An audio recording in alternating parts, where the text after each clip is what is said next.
Saksakallan gunarnavasya Vande Guru Sri Charanaravindan.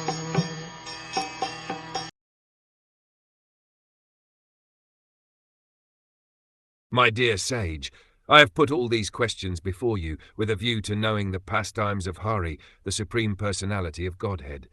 You are the friend of all, so kindly describe them for all those who have lost their vision. Vidura put forward many varieties of questions with a view to understanding the principles of transcendental loving service to the Lord.